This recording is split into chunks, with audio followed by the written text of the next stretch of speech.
Rise and Shine with Robbo and Becci on Vision. Well, Brett Ryan from Focus on the Family Australia joins us this morning. Good morning. Good morning, and I'm hoping that my wife will be able to join us next week because her voice is still a little bit off, and she didn't want to sound like, a trucking man. But not that she was. I'm not against all trucking man, but she feels it's quite a hoarse voice at the moment. Oh, poor thing. Oh, we'll continue to pray for her. Yeah, that's right. But we want to pick up on the. We were talking last week about mobile phones, and the original article was around a school banning them for high school students.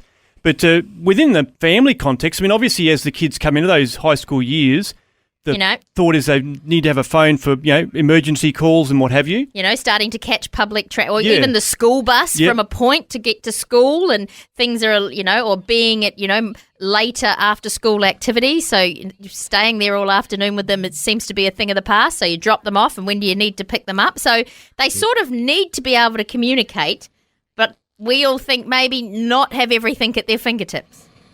No, exactly right. I mean, the argument that many parents say that I want to make sure that my child can contact me at all times. And I say, absolutely, I have no problem with that at all.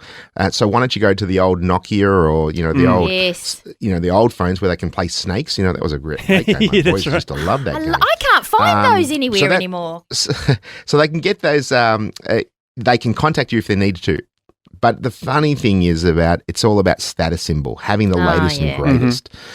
So it might be as you're teaching your children responsibility, and if they can take that maturity to actually say, hey, I can control myself. It might start off with, well, I need you to have access to a phone.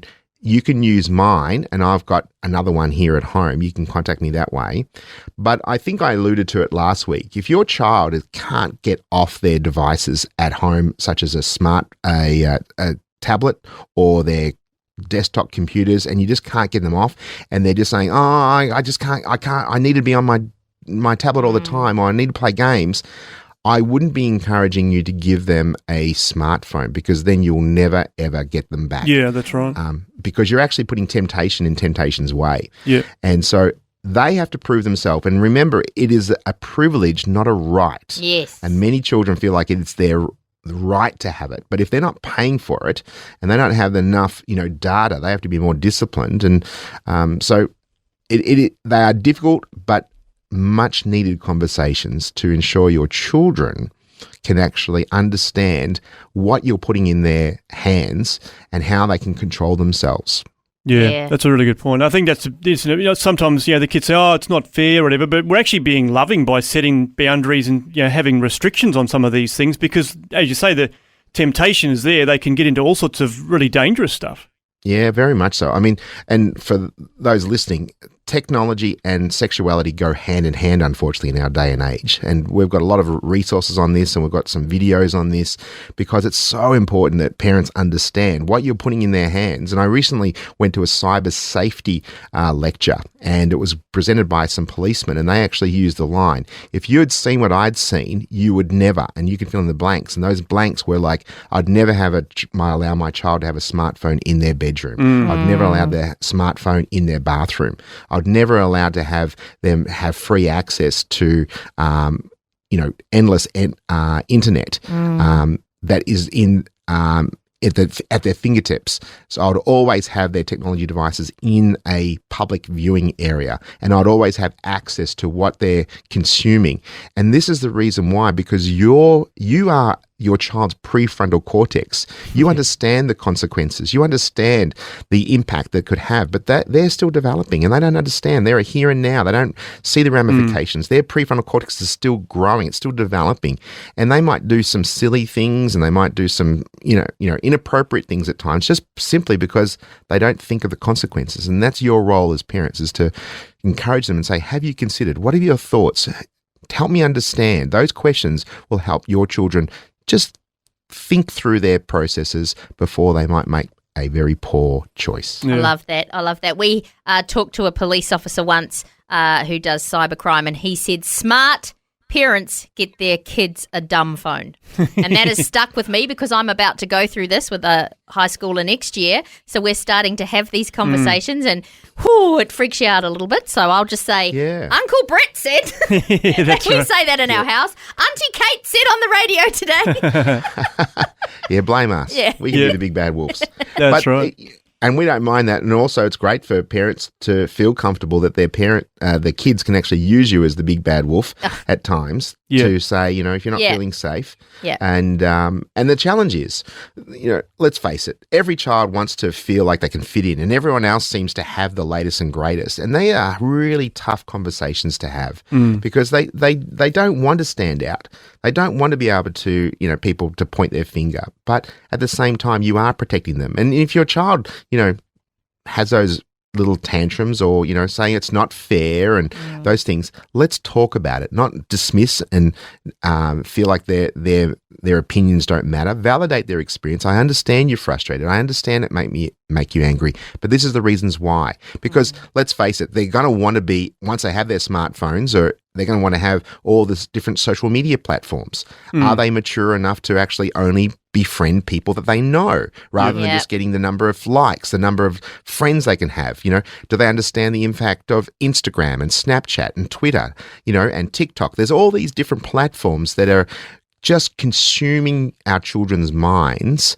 And if our child isn't mature enough to handle all of these things, then it's a good red flag to actually say, well, you're not ready for it just yet. So true. So good. And I think that's an important thing to remember too. Like obviously, as we, like if your child does get a smartphone, you don't have to have all the apps on it. And you can, the wonderful thing is, I guess, with iOS and Android devices, that you can monitor all of this stuff, so you can lock it down and say, well, you can't download an app without my permission, and all these different things that can hopefully avert some of those dangers and just have it fairly simple. Yeah, that's very true. You want to be able to, and I use the word big brother, but at the same time, you are there to oversee, not to engage. So I would say for any child, if you want to have a phone and you want to have a social media platform, they have to give permission for mum and dad to be your friend. Yep. Doesn't mean you engage, doesn't mean you embarrass them, you don't post photos on them, and you don't interact with where they're interacting. It's just to say, I'm here as your backup. I'm overseeing to see if some of your interactions are healthy or they're not. And if they say, I don't want my mum and dad to be on there, well, these are the boundaries. These are the rules that we're going to have in our household. And and I also say to mum and dads, and I have to say this time and time again, I don't understand when parents post photos of their children. Happy birthday, 6-year-old.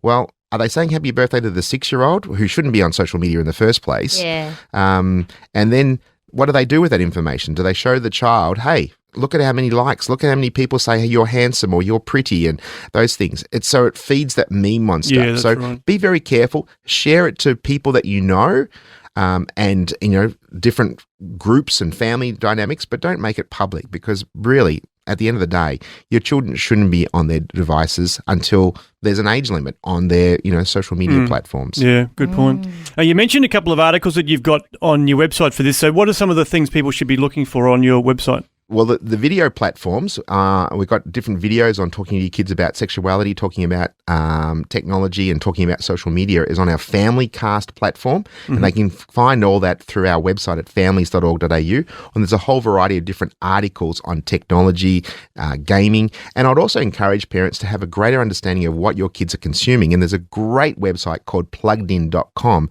And that overviews different games, different movies, different TV shows, and help them understand, putting through a biblical worldview, what their children are consuming. And it's better to be better informed and then encouraging our children to be better informed before they actually start consuming. Yeah, such a good point. And so some great resources there. Check them all out. You can find the links to all that at families.org.au.